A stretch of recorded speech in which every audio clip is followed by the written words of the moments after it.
ଅଲେଖ ମହିମା ହେ ବିଶ୍ୱବାସୀ ଦେଖିପାରୁଥିବେ ବିଶ୍ୱ ଶାନ୍ତି ଅଖଣ୍ଡ ବ୍ରହ୍ମଯଜ୍ଞ ଆମର ହେଲି ମଠଠାରେ ହେଉଅଛି।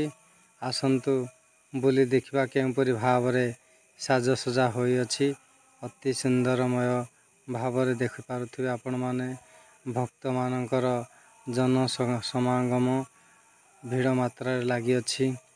କେତେ ସୁନ୍ଦର ଭାବରେ ଏସବୁ ଯେଉଁ ଦେଖୁଛନ୍ତି ଏସବୁ ଏଠିକାର ଆମର ଛତିଶଗଡ଼ ଆନ୍ଧ୍ରପ୍ରଦେଶରୁ କିଛି ଭକ୍ତ ଆସିଛନ୍ତି।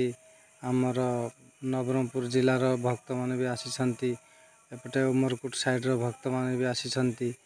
ଅନ୍ୟାନ୍ୟ ସବୁ ଭକ୍ତମାନେ କେତେ ସୁନ୍ଦର ଭାବରେ ସାଜସଜା ହୋଇ ଧ୍ୱନି ମଣ୍ଡପ ସମ୍ମୁଖରେ ଏସବୁ ଦେଖନ୍ତୁ। ଭକ୍ତମାନେ ଆନନ୍ଦ ବିହ୍ୱଳ ସହିତ ନାଚ କୀର୍ତ୍ତନ ସବୁ କରୁଛନ୍ତି। ଅତି ସୁନ୍ଦରମୟ ଭାବରେ ଦେଖିପାରୁଥିବେ। ବାପା ମା ମାନେ କେତେ ସୁନ୍ଦରମୟ ହେଉଛି ଆମର ହେଲି ମଠ ବିଶ୍ୱଶାନ୍ତି ବ୍ରହ୍ମଯଜ୍ଞ ଧ୍ୱନି ମନ୍ଦିର ପ୍ରତିଷ୍ଠା ଉତ୍ସବ ଆଜି ପାଳନ ହେଉଛି। କେତେ ସୁନ୍ଦର ଏଇଠି ହେଉଛି ତାଙ୍କ ମଠକୁ ପ୍ରବେଶ କରିବା ଦ୍ୱାର। କେତେ ସୁନ୍ଦରମୟ ଭାବରେ ଏଠାରେ ସବୁ ହଜାର ହଜାର ସଂଖ୍ୟାରେ ପିତାମାତା ମାନେ ଆସି ଏକତ୍ରିତ ହୋଇଛନ୍ତି। ପ୍ରଭୁ ପ୍ରେମରେ ବିଭୁ କୃପା ଲାଭ କରିବା ନିମନ୍ତେ ନାମ ଭଜନରେ ସମସ୍ତେ ତତ୍ପର ହେଉଅଛନ୍ତି। ଇଏ ଦେଖୁଥିବେ ଆମର ଏଇଠାରେ ଆଜି ଆଉ କିଛି ସମୟ ମଧ୍ୟରେ 21 ବିଶିଷ୍ଟ ଅଖଣ୍ଡ ଝାଡ଼ବତୀ ପ୍ରଜ୍ୱଳନ କରାଯିବ। ସବୁ ବାବା ମହୋଦୟ ମାନେ ଆସିଛନ୍ତି। ଏଠାକୁ ଆସି ଉପସ୍ଥିତ ହୋଇଛନ୍ତି 18 ମୂର୍ତ୍ତି ବାବା ମାନେ ଆଉ ତ୍ୟାଗୀ ଦାସ ବାବା ମାନେ ଆସିଛନ୍ତି ଆମର 8 ମୂର୍ତ୍ତି। ଏ ସମସ୍ତଙ୍କର ଉପସ୍ଥିତିରେ ଆଜିର ଏହି ଜାଗାରେ ଶୁଭ ଅନୁକୂଳର ସହିତ ଏହି ଧ୍ୱନି ମନ୍ଦିରଟି ପ୍ରତିଷ୍ଠା ହେବ। ହଜାର ହଜାର ସଂଖ୍ୟାରେ ପିତାମାତା ଆସି ଏ ଜାଗାକୁ ଶୋଭା ମଣ୍ଡନ କରୁଛନ୍ତି।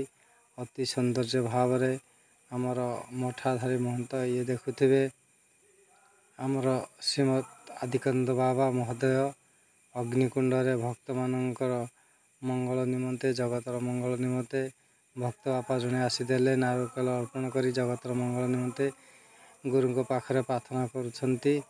ଅଲେଖ ମହିମା ଇଏ ହେଉଛନ୍ତି ଆସାମ ପ୍ରଦେଶରୁ ଆସିଥିବା ଆମର ଅଖଣ୍ଡ ଆଦିକନ୍ଦ ବାବା ମହୋଦୟ ଯିଏକି ଆସାମ ପ୍ରଦେଶରେ ପରିଭ୍ରମଣ କରୁଛନ୍ତି। ଏଇଠାରେ ଦେଖନ୍ତୁ ଆପଣମାନେ ଦେଖୁଥିବେ ସନ୍ଧ୍ୟା ସମୟରେ ଏଠାରେ ସବୁ ନାମ ଭଜନ ହେବ। ଚତୁଃପାର୍ଶ୍ୱ ଯାକ ବୁଲି ବୁଲି ମା ବାପା ମା ମାନେ ସବୁ ସେଠାରେ ନାଚ ନୃତ୍ୟ ପରିବେଷଣ କରିବେ ତାଙ୍କର ଦେଶିଆ ହିସାବରେ। ଏସବୁ ଦେଖୁଥିବେ ଆମର ଆସିଛନ୍ତି ସାଜସଜା ହେଇକରି ମା ମାନେ ସବୁ ଏଠାରେ ନୃତ୍ୟ ଗାନରେ ଭାବ ବିହ୍ୱଳ ସହିତ ହେବେ। ଅତି ସୁନ୍ଦରମୟ ଭାବରେ ଦେଖିପାରୁଥିବେ ଏସବୁ ସ୍ଥାନରେ ଏମିତି ଆକାରରେ ସବୁ ହେଇଅଛି। ଆଉ କିଛି ସମୟ ମଧ୍ୟରେ ଆମର ଏଠାରେ ଅଖଣ୍ଡ ଝାଡ଼ବତୀ ପ୍ରଜ୍ୱଳନ କରାଯିବ।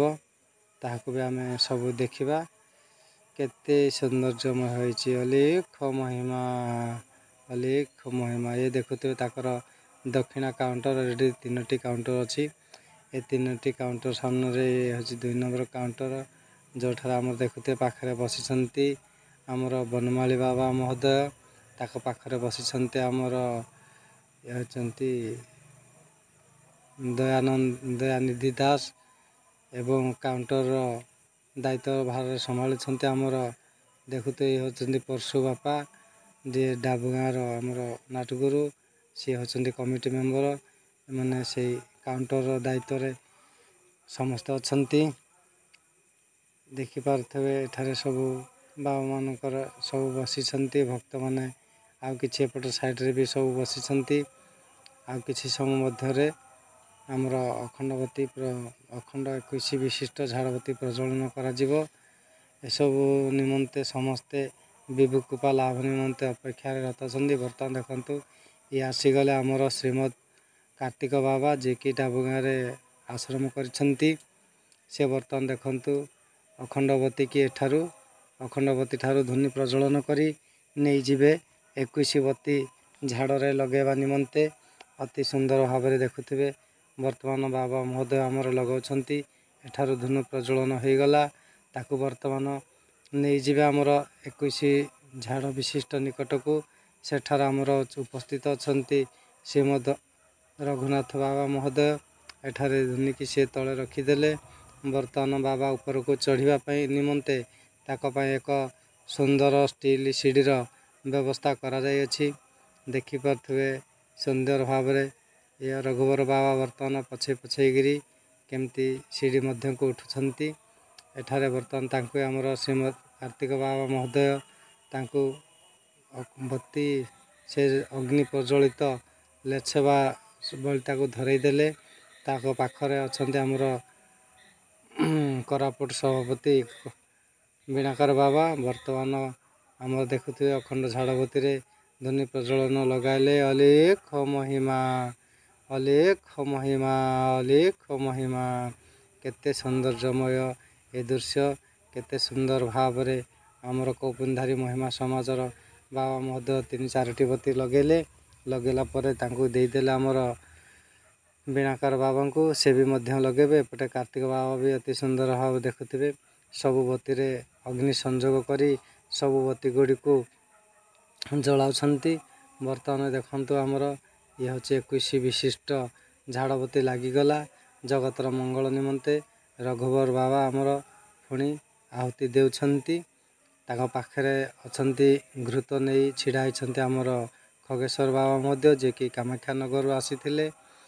ଏଠାରେ ଭକ୍ତମାନେ ସମସ୍ତେ ଦେଖୁଥିବେ ବିଭୁ କୃପା ଲାଭ କରିବା ନିମନ୍ତେ ସମସ୍ତେ ଶରଣାପନ୍ନ ହେଉଛନ୍ତି। ଭାବ ବିହ୍ୱଳ ସହିତ କେତେ ସୌନ୍ଦର୍ଯ୍ୟମୟ ଭାବରେ ବାବା ମହୋଦୟ ଆମର ଘୃତାହୁତି ପ୍ରଦାନ କରୁଛନ୍ତି। ଭକ୍ତମାନେ ସବୁ ଆସି ସେ ଅପୂର୍ବ ଦୃଶ୍ୟକୁ ଦର୍ଶନ କରୁଛନ୍ତି। କେତେ ସୁନ୍ଦର ଭାବରେ ଏଠି ଆମର ଅଖଣ୍ଡ ଝୁନି ପ୍ରଜ୍ୱଳନ୍ତ ହେଇଗଲା, ଅଖଣ୍ଡବତୀ ଲାଗିଗଲା। ବର୍ତ୍ତମାନ ଦେଖନ୍ତୁ ଆମର ଏଠାରେ ଆସିଛନ୍ତି କନ୍ଦର୍ପ ବାବା ମହୋଦୟ। ଇଏ ବର୍ତ୍ତମାନ ନୀତି ଆରମ୍ଭ କରିଦେଲେଣି। ଏଠାରେ 3 ସମୟ ନୀତି ହେଇଥାଏ। ଚାମର ଧରି ବର୍ତ୍ତମାନ ଆଲଟ ଚାମର କରୁଛନ୍ତି କନ୍ଦର୍ପ ବାବା ମହୋଦୟ। ଆଲଟ ଚାମର ସରିଲା ପରେ ଆମର ସବୁ ନାମ ଭଜନ ଯେମିତି ସାଂସ୍କୃତିକ କାର୍ଯ୍ୟକ୍ରମ ସବୁ ଏଠାରେ ଅଛି, ତାହା ସବୁ କରାଯିବ।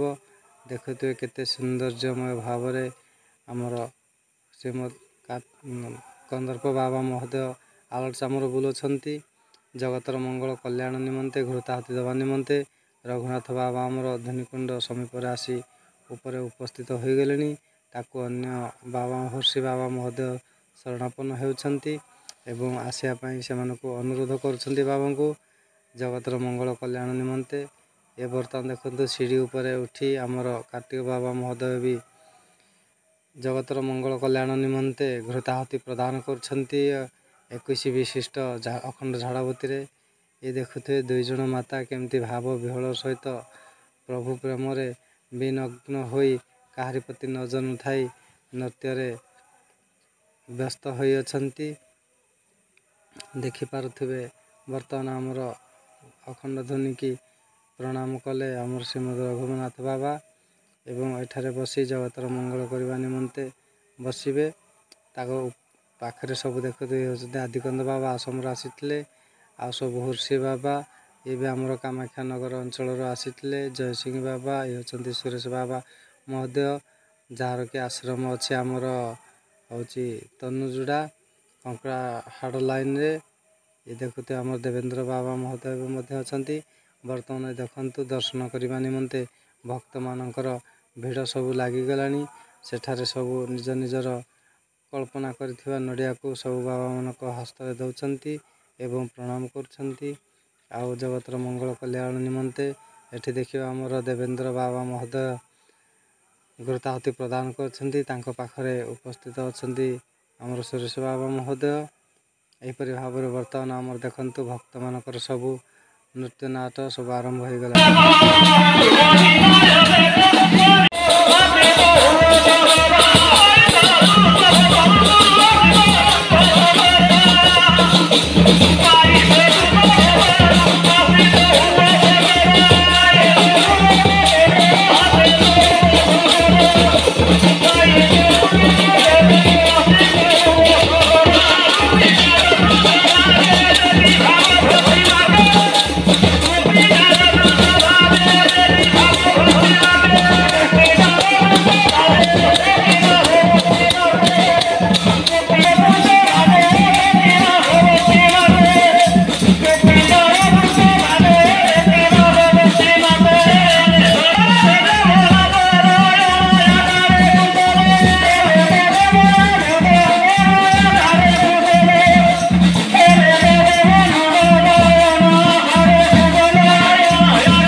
ଦେଖୁଥିବେ ବର୍ତ୍ତମାନ ନାମ ଭଜନ ଶେଷ ହୋଇଯାଇଛି। ଆମର ଏଠାରେ ଦେବେନ୍ଦ୍ର ବାବା ମହୋଦୟ ଭକ୍ତମାନେ ଆସିଥିବା ନଡ଼ିଆକୁ ସବୁ ସାଇଡ଼ କରି ଏକତ୍ରିତ କରି ଗୋଟିଏ ସ୍ଥାନରେ ରଖୁଛନ୍ତି। ହଜାର ହଜାର ସଂଖ୍ୟାର ଭକ୍ତ ଆସିଥିବାରୁ ଦେଖିପାରୁଥିବେ ନଡ଼ିଆ ଏକଦମ ପାହାଡ଼ ସଦୃଶରେ ଗଦା ହୋଇଯାଇଛି। ଏଠାରୁ ଆହୁରି ଅଧିକ ମାତ୍ରାରେ ଆମର ନଡ଼ିଆ ବି ବାବା ମହୋଦୟ ମାନେ ସବୁ ଅଗ୍ନିକୁଣ୍ଡରେ ଜଗତର ମଙ୍ଗଳ ନିମନ୍ତେ ସବୁ ଆହୁତି ଦେଇଛନ୍ତି। ଏଠି ଦେଖୁଥିବେ ଆମର ଚିନୁ ବାବା ମହୋଦୟ ଯିଏକି ବାଉଁଶବିଡ଼ାରୁ ଆସିଛନ୍ତି। ସେ ଜଗତର ମଙ୍ଗଳ ନିମନ୍ତେ ଅଘୃତ ଆହୁତି ପ୍ରଦାନ କରୁଛନ୍ତି କେତେ ସୌନ୍ଦର୍ଯ୍ୟ ଭାବରେ। ଏବଂ ଏପଟେ ଆମର ଜୟସିଂହ ବାବା ଅଗରବତୀ ଲଗାଉଛନ୍ତି। ଦେଖୁଥିବେ ଇଏ ହେଉଛି ଭୋର ପାହାନ୍ତା ସମୟ। ସବୁ ବାବା ମହୋଦୟ ମାନେ ଆସି ଉପସ୍ଥିତ ହୋଇଛନ୍ତି। ହେଉଛନ୍ତି ଆମର ଆଦିକନ୍ଦ ବାବା ମହୋଦୟ ଏବଂ ଇଏ ଯେଉଁ ଆହୁତି କରୁଛନ୍ତି ତ ଦେଖିଥିବେ ଚିନ୍ମୟ ବାବା ଏବଂ ତାଙ୍କ ପାଖରେ ଅଛନ୍ତି ଆମର କୋରାପୁଟରୁ ଆସିଥିବା ଦେବେନ୍ଦ୍ର ବାବା ସୁମନ୍ତ ବାବା ମହୋଦୟ ମାନେ। କେତେ ସୁନ୍ଦର ଭାବରେ ଦେଖୁଥିବେ ନଡ଼ିଆକୁ କିପରି ଭାବରେ ଆମର ଦେବେନ୍ଦ୍ର ବାବା ମହୋଦୟ ସଜେଇବା ନିମନ୍ତେ ଦେଉଛନ୍ତି। ସେଠାରେ ଭକ୍ତ ତାକୁ ସାଇଜ କରି ସବୁ ରଖୁଛନ୍ତି ଏକତ୍ର କରି। ଏଠାରେ କିଛି ଭକ୍ତମାନଙ୍କର ନାମରେ ଆହୁତି ଦେଉଛନ୍ତି ଆମର ଚିନ୍ମୟ ବାବା ମହୋଦୟ। ତାଙ୍କର ସହ ପାଖରେ ଅଛନ୍ତି ଜଗତର ମଙ୍ଗଳ କଲ୍ୟାଣ ନିମନ୍ତେ କୋରାପୁଟରୁ ଆସିଥିବା ଆମର କୁସୁମୀ ମଠରୁ ସୁମନ୍ତ ବାବା ମହୋଦୟ ଜଗତର ମଙ୍ଗଳ ନିମନ୍ତେ ସେ ବି ମଧ୍ୟ ବିଭୁ ପ୍ରାର୍ଥନା କରୁଛନ୍ତି ଅତି ସୌନ୍ଦର୍ଯ୍ୟମୟ ଭାବରେ। ଦେଖିପାରୁଥିବେ ହେଉଛି ପାହାନ୍ତିଆ ସମୟ। ବର୍ତ୍ତମାନ ଆମର ଅଖଣ୍ଡ ଝଡ଼ବତୀ ସମ୍ମୁଖରେ ଭୋଗପଣା ଦେବା ନିମିତ୍ତ ସବୁ ଭକ୍ତମାନେ ପ୍ରସ୍ତୁତ କରୁଛନ୍ତି ଅମଣିଆ ଭୋଗ ନିର୍ମିତ। ଏଠାରେ ଆଜି ସେମାନେ ଅତ୍ୟଧିକ ମାତ୍ରାରେ ପ୍ରଭୁଙ୍କ କୃପା ଲାଭ ପାଇବା ନିମନ୍ତେ ଏକ ଅମଣିଆ ଭୋଗ ହାଣ୍ଡି କରିଛନ୍ତି ବାଲ୍ୟଲୀଳା। ଆଉ 21ଟି ପଣା ପାଣି କରିଛନ୍ତି ଜଗତର ମଙ୍ଗଳ କରିବା ନିମନ୍ତେ। ବର୍ତ୍ତମାନ ଦେଖନ୍ତୁ ବାବାମାନେ ଉପସ୍ଥିତ ଅଛନ୍ତି। ଭକ୍ତ ବାପା ଜଣକ କେତେ ସୁନ୍ଦର ଭାବରେ ଅମଣିଆ ଭୋଗକୁ ଉର୍ଦ୍ଧ୍ୱକୁ ଉଠେଇଛନ୍ତି। ସବୁ ବାବାମାନେ ଆମର ବିଭୁ କୃପା ଲାଭ କରିବା ଜଗତର ମଙ୍ଗଳ ନିମନ୍ତେ ଗୁରୁଦ୍ୱାରେ ସବୁ ବିଭୁ ପ୍ରାର୍ଥନା କରୁଛନ୍ତି। ବାପା ଜଣକ ଆମର ଅମଣିଆ ଭୋଗକୁ ଉର୍ଦ୍ଧ୍ୱକୁ ଉଠେଇଛନ୍ତି। ବର୍ତ୍ତମାନ ଅମଣିଆ ଭୋଗ ଉଠା ସରିଗଲାଣି। ଏହାପରେ ଦେଖିଥିବେ ଆଉ ଯେଉଁ ପାଖରେ ଅଛି ସବୁ 21ଟି ଆମର କରିଛନ୍ତି ଜଗତର ମଙ୍ଗଳ ନିମନ୍ତେ ସପ୍ତାମୃତ ପଣା ପାଣି। ତାକୁ ସବୁ ଭକ୍ତମାନେ ମିଶି ବର୍ତ୍ତମାନ ସବୁ ଅଲେଖ ମହିମା ନାମରେ ଉର୍ଦ୍ଧ୍ୱକୁ ଉତ୍ତୋଳନ କରିବେ ଏବଂ ବାବାମାନେ ସବୁ ଜଗତର ମଙ୍ଗଳ କଲ୍ୟାଣ ନିମନ୍ତେ ଡାକ ହାକ ସବୁ ଦେଉଛନ୍ତି। ଇଏ ହେଉଛି ଭୋର ଆମର 4ଟା ସମୟ।